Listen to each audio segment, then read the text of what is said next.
যে নির্যাতিতার ফাঁসি চাই, একবার নয় একাধিকবার বলছেন। 5 থেকে তখন যেমন তাকে সতর্ক করে দেওয়া হলো, তখন তিনি বলছেন ধর্ষিতার ফাঁসি চাই। আসলে বেরুহানি গেছে, মাথা ঠিক নেই, বলছেন ধর্ষিতার ফাঁসি চাই, নির্যাতিতার ফাঁসি চাই। বুঝতে পারছেন কোন রাজ্যে বাস করি?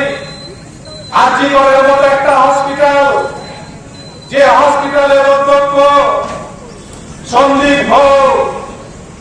এই সন্দীপ ঘোষ, এই সন্দীপ ঘোষ হচ্ছে মমতা ব্যানার্জির ভাসুরের ছেলে। 2011 নির্বাচনে এই সন্দীপ ঘোষের দয়ায়, এই সন্দীপ ঘোষের হাতের ছোঁয়ায় মমতা ব্যানার্জির ভাঙা পা, ভাঙা নয় ভালো পা প্লাস্টার করে নির্বাচনের বৈতরণী পার হয়েছিলেন মমতা ব্যানার্জি।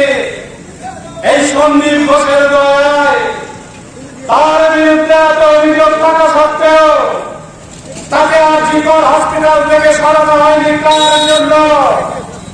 2022-এ তার জন্মদিনে মমতা ব্যানার্জি তার প্যাডে, পশ্চিমবঙ্গ প্যাডে তাকে শুভেচ্ছা বার্তা পাঠাচ্ছেন, তার সই করা।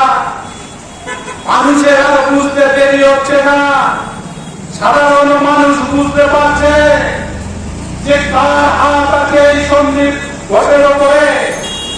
আরজিকরের অধ্যক্ষ দিনের পর দিন হসপিটালটাকে শ্মশানে পরিণত করেছে। দিনের পর দিন হসপিটালে